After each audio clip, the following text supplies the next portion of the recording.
नमस्कार, आप देख रहे हैं JJN न्यूज़। आपके साथ मैं हूं देवांशी। उत्तराखंड के नैनीताल जिले में एक ऐसा अद्भुत मंदिर है जहां विदेशों से बड़ी संख्या में लोग दर्शन करने के लिए आते हैं। आपको बता दें, दुनिया के बड़े बड़े सेलिब्रिटी और जाने माने लोग इस दरबार में आकर अपनी हाजिरी लगाते हैं।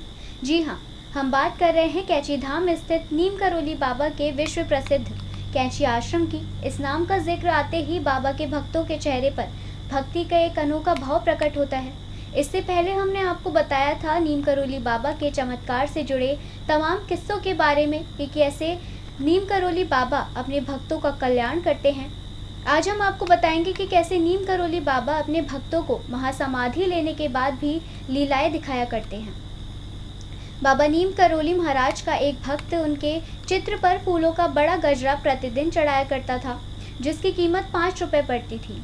एक दिन उसके मन में विचार आया कि किस तरह से तो मेरे महीने में मेरी जेब से 150 रुपए खर्च हो रहे हैं। इस तरह का विचार दूसरे दिन जब वो दादा मुखर्जी के घर जा रहा था, तब रास्ते में फिर आया। आपको बता दें, वहाँ पहुँचने पर बरामदे में बैठे दादा मुखर्जी उठ खड़े हुए और उससे बोले, देखिए, बाबा कभी माला पसंद नहीं करते थे। वे तो बहुत ही साधारण ढंग से रहते थे।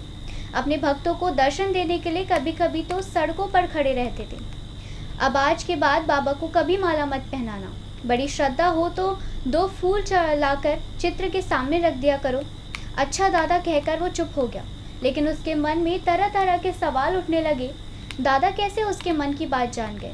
इतने दिनों से माला पहना रहा था बाबा को, तब तो उन्होंने मना नहीं किया, तो आज फिर क्यों? निश्चित रूप से दादा उसके मन की बात जान गए थे, तभी तो उन्होंने बाबा को माला चढ़ाने से रोक दिया था। इस घटना के कुछ समय बाद एक दिन बाबा के भक्त ने इसकी चर्चा इलाहाबाद उच्च न्यायालय के पूर्व न्यायमूर्ति प्रेमशंकर गुप्त से की, तो उन्होंने कहा, आजकल तो दादा मुखर्जी का चेहरा, हाव भाव और स्वभाव सब कुछ बाबा नीम करोली के जैसा होता जा रहा है। दादा मुखर्जी अब बाबा मय हो गए हैं। बता दें, एक दिन भाजपा नेता टंडन बाबा के भक्त से मिलने आए। टंडन उन्हें सबसे पहले दादा मुखर्जी के घर ले गए। भक्त ने उनसे कहा कि दादा की आदेश पर मैं अब सिर्फ मंगलवार को ही वहां जाता हूं। इस पर उन्होंने कहा कि दादा तो चाहते हैं कि आप साल में 2-3 बार ही जाएं। टंडन की बात सुनकर बाबा के भक्त को बहुत दुख हुआ। उसने सोचा, पहले दादा हर दिन फिर आइएगा कहकर बुलाते थे, फिर हफ्ते में सिर्फ 1 दिन आने के लिए कहा, और अब साल में मात्र 2-4 दिन। इसके बाद अगले मंगलवार को जब वो दादा के घर गए तो उन्होंने टंडन से हुई सारी बातें उन्हें बता दी। दादा ने उनकी बात सुनी, लेकिन बोले कुछ नहीं, तो बहुत गंभीर हो गए। इस बीच उसकी नज़र दादा के दाहिने पैर की पड़ी। उसने देखा कि उनके पैर के अंगूठे सहित 3 उंगलियां पूरी तरह से सिंदूरी रंग में रंगी हैं।